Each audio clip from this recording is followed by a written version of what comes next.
할렐루야. 오늘 전할 말씀은 산기도의 영적 체험과 응답이라는 내용으로 말씀을 전하고자 합니다. 신앙생활하는 우리는 산과의 관계를 끊을래야 끊을 수가 없다는 사실입니다.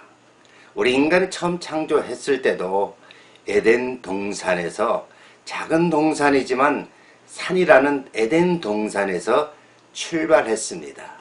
그만큼 산은 우리와 밀접한 관계가 있다는 것이죠. 여러분들이 잘 알지만 성경에 나오는 위대한 인물들은 산과의 밀접한 관계가 있습니다. 하나님의 제단 쌓는 것, 하나님께 기도하는 것, 그런 응답들을 대개 보면 이 산에서 기도했을 때 빠르게 받은 것을 우리는 알 수가 있습니다. 여러분, 믿음의 조상 누구입니까? 아브라함이지 않습니까? 아브라함도 그의 생애 속에서 보면 그가 많은 영적 훈련을 받습니다. 그가 하나님께 이제 영적으로 합격했느냐 안 했느냐 하는 곳이 어디 있습니까? 모리아 선상입니다. 바로 하나님께서 내 사랑하는 독자 이삭을 번제로 드려라. 여러분, 번제가 무엇입니까? 동물을 머리를 자르고 다리를 자르고 팔을 자르고 몸뚱아리를 불에 태워서 하나님께 그 흠양하는 것, 그 타는 냄새를 흠양하는 것이 번제입니다. 아브라함이 이삭을 번제로 드렸을 때 그 장소가 어디였습니까? 모리아 산이었습니다.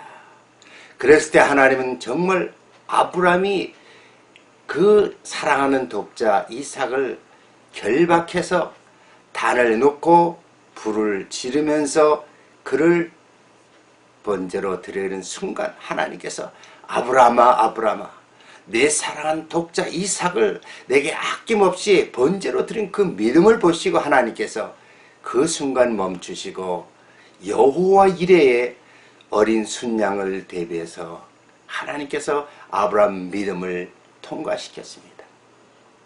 그만큼 아브라함, 믿음의 조상 아브라함도 모리아 산에서 하나님은 번제를 받으셨다는 사실입니다. 여러분 잘 아는 아브라함의 그 후손 때에 있어서 이스라엘 백성들이 애굽 땅에서 430년 동안 고통하면서 그를 이끌어낼 수 있는 지도자를 하나님이 훈련시켰습니다. 누굽니까? 모세지요. 모세를 애굽 왕 궁전에서 40년, 그 광야에서 또 40년, 80년을 훈련시키시고 나서 그를 이제 이스라엘의 출애굽의 그 사명자로 세울 때 그를 부르신 곳이 어디입니까? 호렙산입니다. 여호와의 산 호렙산에서 모세를 부르고 그에게 사명을 주었습니다. 그들을 출애굽시키고 광야에 인도하셨을 때 역시 이스라엘 백성에게 하나님 말씀 십계명을 주신 곳이 어디였습니까? 시내산이었습니다. 모세를 부르시고 하나님께 두 돌판의 십계명을 내린 곳이 시내산이고 하나님께서 모세를 영적으로 부르고 훈련시키시고 명령을 주신 곳이 바로 산이라는 것입니다. 그만큼 이 산이라는 것은 굉장히 중요한 것이죠. 우리는 산이라는 곳은 성경에서 엄청난 중요한 내용들을 계속적으로 말씀하고 있습니다. 여러분이 잘 아는 또 다른 선지자의 대표하면 누굽니까? 엘리야 선지자입니다. 엘리야 시대를 보면 바로 아합과 이세벨에 의해서 모든 하나님의 백성들이 한쪽으로는 하나님 쪽에 기우는 것 같지만 다른 한쪽은 거의 우상에 빠져 있습니다. 오죽하면 얼마나 이스라엘에 많은 우상을 섬기는 그 선지자들이 있는가 하면 바알 선지자 400명, 아세라 선지자 450, 850대 1로 대결을 하자. 영적 대결을 하자. 너희들을 세우는 단과 내가 세우는 하나님 단과의 그 싸움에서 하늘에서 내려오는 불로 인해서 번제단의 그 응답을 내게 하자. 결국 갈멜산에다가 하나님의 단을 세운 엘리야 그 기도를 들으시고 바알단에는 하루 종일 바알 선지자들이 그 발발했지만 아무 응답이 없었습니다. 그러나 하나님이 세운 엘리야를 통해서는 하늘에 불이 내려 번제단을 다 태우고 하나님의 그 놀라운 역사를 통해서 하나님의 살아계심을 응답을 받고 이스라엘 백성이 영적으로 회복되어지는 것을 알 수가 있습니다. 그만큼 이렇게 산에서 기도드리고 산에서 단을 쌓고 산에서 하나님께 부르짖는 그런 내용들은 보면 참으로 빠른 응답을 받은 것을 우리는 알 수가 있습니다. 그만큼 산 기도라는 것은 제대로 하면 하나님 뜻대로 하면 하나님 원하는 기도를 하면 어떤 다른 기도보다도 응답이 빠릅니다. 신약에 와서 우리 예수님의 사역을 보십시오. 예수님이 가장 먼저 또 제자들을 선택했을 때도 예수님은 산에서 기도하시고 나서 12제자를 택하셨다 그랬습니다. 또한 여러분 마태복음 5장에서 7장에 이르는 산상수훈도 역시 예수님이 정말 주옥같은 말씀을 전한 것도 보면 산에서 예수님은 말씀하셨습니다.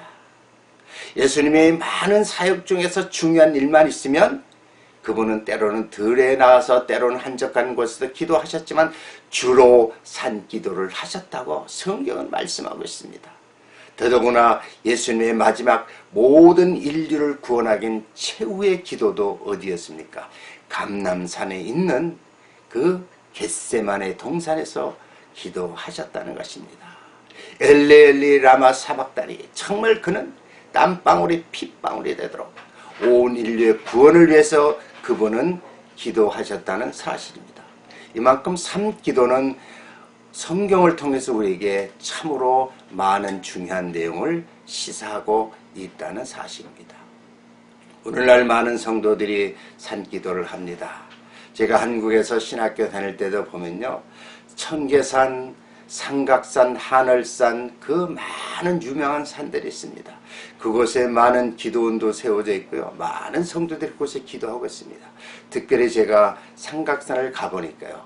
그 밑에서부터 그 기도의 소리, 정말 한국의 영성을 우리는 느낄 수가 있습니다. 밑에서 기도하는 소리를 보면요. 참 귀가 막 시끄럽고 마음이 괴롭고 막 그런 기도들이 많이 들려요. 그런데 점점점 삼각산이 큰 높이 올라갈수록 올라가면요 형제봉도 있고 통일봉도 있고 하늘 그런 우뚝선 봉우리마다 많은 기독교인들이 밤새도록 부르짖고 나라를 위해서 민족을 위해서 자기 교회를 위해서 자녀들을 위해서 부르짖는 그 기도들을 보면요 대단합니다. 제가 삼각산에서 그때가 1월인가요? 얼마나 추운데 영하 20도가 넘는 굉장히 추운 그런 날씨였습니다. 그 추운 날씨에 제가 우리 동기생 또 그 당시에는 전도사 시절이야. 전도사님하고 같이 그 삼각산 꼭대기 형제봉까지 올라가 보니까요. 얼마나 추운지 알 수가 없습니다. 그런데 거기에 정말 믿는 성도들이 얼마나 추면요. 생각해 보십시오. 가베지백을 쫙 이렇게 뒤집어 쓰고 눈만 나오고 흠사 그냥 밤새도록 기도하는 거예요.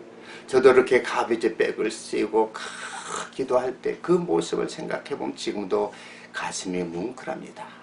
하나님께서 이들의 기도를 들으시고 한국의 그 위기 때마다 하나님께서 참 넘기게 하셨구나. 우리는 그냥 되는 것이 아니라 이렇게 믿는 자들이 산기도를 통해서 하나님께 부르짖고 간구합니다. 특별히 국국통일재단에 보면요. 50년 이상 저녁 5시면 그 다음날 새벽 5시까지 계속 기도하신 유명하신 목사님 장세화 목사님을 잊을래야 잊을 수가 없습니다. 한국의 그 큰 교회 목사님 대부분이 다 그 목사님이 그 기도하시는 곳을 다 거쳐갔다 그래요. 그만큼 우리나라의 영성이 있는 것은 바로 이 산기도가 아닌가 저는 생각합니다. 그런데 중요한 것은요. 제가 삼각산뿐만 아니라 청계산, 하늘산, 천마산 그 유명하다는 기도원 그 있는 산에 가서 기도하는데 제가 느낀 영적인 체험은 보면은 그 유명하다는 곳에 가서 정말 엎드려 기도하면 왜 그렇게 기도가 잘 될까요? 많은 성도들이 기도를 단을 쌓아서 하나님께 계속 천사를 통해서 올라가는 겁니다. 요한계시록 5장과 8장, 요한계시록 5장과 8장을 보면요, 성도들이 기도하면 금향로에 천사들이 담아서 하늘로 오리락 내리락 하는 것을 우리는 알 수가 있습니다. 그만큼 산에서 기도할 때 하나님께서 그 기도한 그 내용들을 계속 끌고 올라가는 겁니다. 그래서 한국이 살아있다는 것은, 기도가 많이 쌓이는 곳에 기도한다는 것은 대단한 축복입니다. 언젠가는 제가 진해에 있는 구국기도원, 지금은 기도원이 이름이 바뀌었습니다. 그러나 그 구국기도원이 처음 생길 때 제가 진해에 있는 그 구국기도원에서 기도할 때가 있었습니다. 그때 그 기도원이 처음 생겼어요. 그런데 그 기도원에 가서 이제 또 은혜 받을 거라고 해서 가서 기도했는데, 그때도 겨울이었습니다. 밤새도록 기도하는데요, 예? 기도가 안 올라가는 거예요. 밤새도록 그냥 마귀하고 싸우면서 그냥 예수 이름으로 쫓으면서 그냥 밤새도록 꼬박 세웠어요. 이것은 제가 느낀 것이 있습니다. 역시 기도라는 것은, 산기도라는 것은 다 좋은 것이 아니라, 기도가 쌓여진 곳은 정말 기도가 팍 빨리 올라가는 것 같은데, 기도가 쌓여지지 않는 곳은 그 마귀와 밤새도록 싸우는 거예요. 왜? 기도가 쌓여져 있지 않기 때문에 그 악한 영들이 계속 방해를 하는 거예요. 그만큼 이렇게 산기도도 중요하지만 우리가 알아두어야 할 것이 있습니다. 여러분의 문제가 있습니까? 여러분 기도 간구하고 싶습니까? 그럴 때는 산기도를 하시되 기도가 쌓여진 곳에서 기도하십시오. 그러면 반드시 거기에 대한 응답은 속히 올 것입니다. 제가 신학교 시절에요, 참 고민거리가 하나 있었습니다. 예, 앞으로 목회자가 될 텐데, 목회자가 되려면 첫째 설교도 잘해야 되지만 또 찬양도 잘해야 되지 않습니까? 근데 제가 찬양을 못하는 음치였어요. 그래서 고민이 그겁니다. 그래서 제가 신학교 훈련 받는 동안에 하나님께 기도하는 제목 중에 하나가, 하나님 저 찬양 잘하게 해주세요. 그래서 그 찬양을 잘해달라고 기도한 거예요. 그래서 제가 신학교 뒤에 양지 뒷동산에 그 기도 있는데, 거기에 여러 개 기도굴이 있습니다. 그 산기도죠. 그래서 밤마다 올라가서 생기도서 밤 11시에서 새벽 1시까지 팍 산기도 드리는 겁니다. 하나님 내 목소리 좀 좋게 해주십시오. 하나님 응답 주세요. 제가 앞으로 목회를 하려면 제 목소리가 좋아야 되지 않습니까? 막 계속 기도했어요. 근데 어느 날인가요? 네? 새벽 1시쯤 됐나요? 막 하나님께 기도하는데 코로 깨끗한 냄새가 싹 들어오면서 목으로 탁 넘어가는 거예요. 그 순간 제가 하나님께서 내가 기도하며 간구하는 걸 들어주셨구나. 그 코로 향기가 돼서 목으로 탁 넘어가는 그 순간 응답받은 걸 느꼈습니다. 그 후에 찬양을 부를 때마다 그 음치된 제 목소리가 음이 오는 거예요. 지금은 찬송가를 피우든 복음성을 하든 뭐하든 다 웬만한 거 다 부르게 됐어요. 이렇게 저는 하나님께 그 나의 답답함, 찬송가를 잘 부르게 해달라고 기도했더니 응답 주셨습니다. 여러분, 하나님은 정말 놀라우신 분입니다. 살아계신 하나님이에요. 여러분이 하나님의 영광에서 쓰임받기 위해서 필요한 은사들을 간구하십시오. 하나님은 응답을 주십니다. 방언의 은사, 신유의 은사, 예언의 은사, 말씀의 은사. 우리나라 유명한 종들도 다 보면 그 산기도 와서 부르짖고 간구하며 막 했을 때 정말 그들에게 신유 은사를 줘서 하나님 영광 것을 많은 영혼들을 구원하지 않습니까? 여러분, 산기도를 통해서 응답 받으시기를 바랍니다. 그러나 그 산기도라고 다 된 좋은 것이 아니라 기도가 쌓여져 있는 산기도를 하십시오. 또 가급적이면 여러분과 같이 그 산기도 할 때 주변에 같은 기도의 동력자가 있다면 더욱더 빠른 기도의 응답이 있을 것입니다. 앞으로 여러분 영적 체험을 하시고 또 여러분이 간구하는 그 기도가 산기도를 통해서 한번 응답 받으십시오. 우리나라가 살아있는 것은 바로, 저는 지금도 확신하는 것은 많은 산기도에서 많은 주의 종들과 주의 백성들이 나라를 위해서, 민족을 위해서, 또 주하는 영혼들을 위해서, 교회에서 주의 종들을 위해서 기도하기 때문에 오늘날 하나님께서 대한민국을 사용하신다는 사실입니다. 여러분, 산기도를 통해서 하나님 놀란 축복을 받으십시오. 구약이나 신약이나 지금까지 모든 중요한 기도의 응답들은 산기도를 통해서 응답받으셨다는 사실을 기억하시기를 바랍니다. 여러분, 기도하시고 응답하셔서 하나님 살아 역사심을 체험하시기를 주의 이름으로 축원합니다. 기도하겠습니다. 할렐루야. 하나님 감사합니다. 오늘날 많은 주의 종들과 일꾼들이 산길을 통해서 응답받기를 원합니다. 구약의 아버지와 많은 주의 종들과 선지자들, 또 신약의 예수님까지 많은 정말 산기도가 얼마나 우리에게 필요하고 중요한 것인가를 깨닫게 해주시니 감사드립니다. 오늘날도 여러분 답답한 심령, 여러분의 모든 문제를 산기도를 통해서 응답받기를 원합니다. 그러나 산기도라고 다 좋은 것은 아니지 않습니까? 반드시 하나님 함께하는 곳, 기도가 쌓여진 곳에서 더욱더 좋은 은사와 여러분의 기도의 응답이 이루어지길 간절히 바랍니다. 그래서 하나님 살아 역사심을 체험케 하시고 주신 사명 잘 감당하시게 은혜를 더해 주시옵소서. 예수님 이름으로 감사하며 기도드리옵나이다. 아멘. 은혜 받으셨습니까? 좋아했다면 좋아요를 누르시고요. 또 댓글을 통해서 여러분 궁금한 것이 있다면 또 영적 상담하기를 원합니다. 앞으로 계속적으로 또 말씀 더 은혜 받으시고 여러분도 영적으로 한번 체험하시고 간증할 수 있는 그런 일들이 여러분 삶 속에 있기를 주의 이름으로 축원합니다. 오늘도 주 안에서 승리하십시오. 할렐루야.